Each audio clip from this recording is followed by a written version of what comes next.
Good morning everyone. Welcome back to our online class again. In the last class we have discussed about the Pallavas and the Chalukyas. And till now we have discussed about different dynasties and as well as the empires and their rulers. How did we get the information? Information कैसे मिली हमें? Either through inscriptions or the प्रशस्तिs written by their court poets, जो दरबारी कवि जिनके द्वारा लिखी गई। जैसे हमने शुरुआत में पढ़ा समुद्रगुप्त के बारे में, हरिसेन ने उनके बारे में लिखा, इंस्क्रिप्शन मिली थी इलाहाबाद के, जो हमारे पास इलाहाबाद का जो स्तंभ है, पिलर ऑफ इलाहाबाद।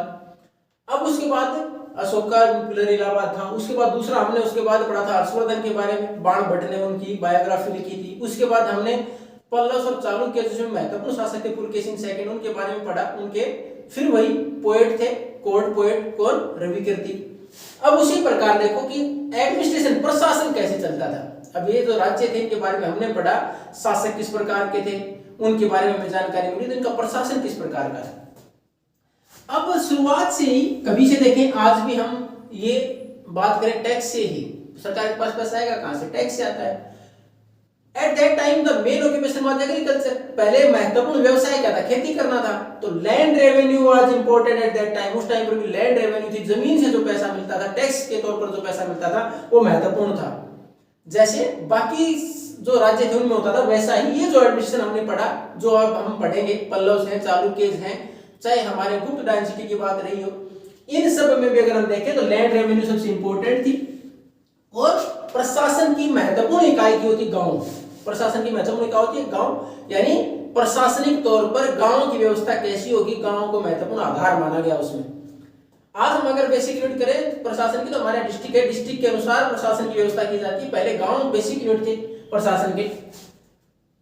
अब उसमें प्रशासन को आसान बनाने के लिए और उसके साथ साथ महत्वपूर्ण लोग हैं उनको अकोमोडेट करने के लिए जो प्रशासन के लिए पॉलिसीज बनाई गई इन शासकों के द्वारा, उसमें क्या था कि कुछ एक पोस्ट को हेरिडिटरी बना दिया गया। हेरिडिटरी वंशानुगत, यानी अगर किसी के फादर किसी पद पर है तो उनका बेटा उसी पद पर चला जाएगा।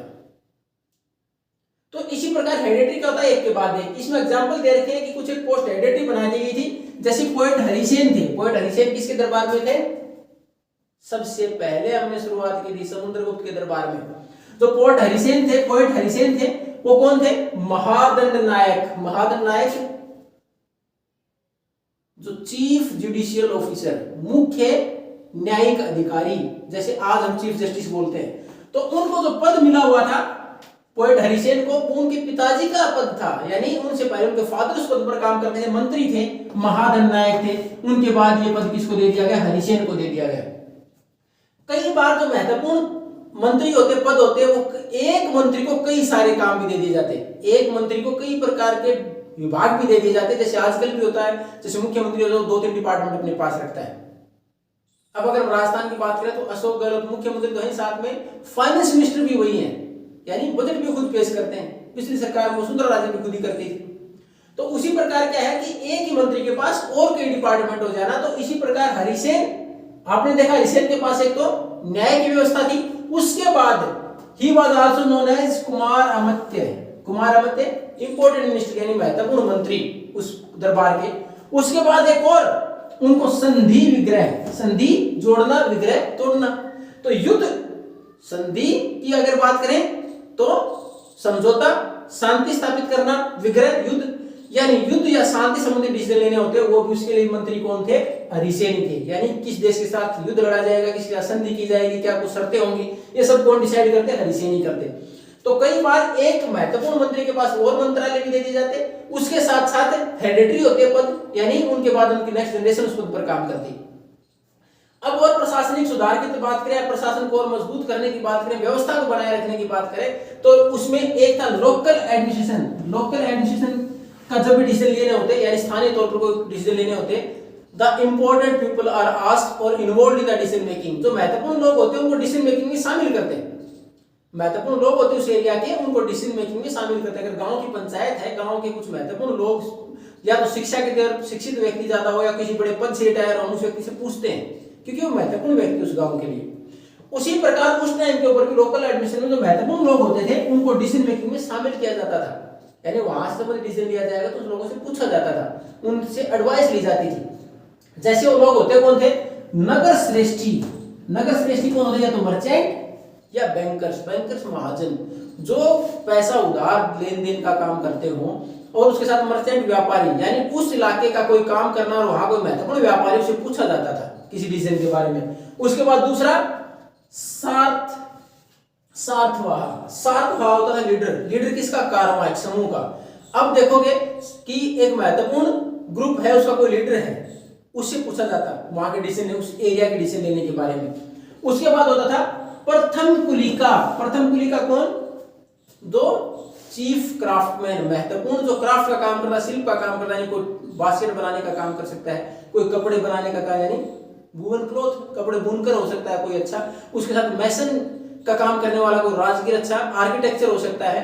तो इस प्रकार जो महत्वपूर्ण क्राफ्टमैन होते हैं उनसे भी पूछा जाता, कोई भी लोकल एडमिनिस्ट्रेशन का काम करते समय, कोई डिसीजन लेते समय वहां के लोगों को शामिल किया जाता, चाहे वो व्यापारी वर्ग से रहा हो, चाहे वो किसी ग्रुप का लीडर रहा हो, चाहे कोई महत्वपूर्ण क्राफ्टमैन रहा हो, तो उनसे डिसीजन मेकिंग में, लोकल एडमिनिस्ट्रेशन में शामिल किया जाता।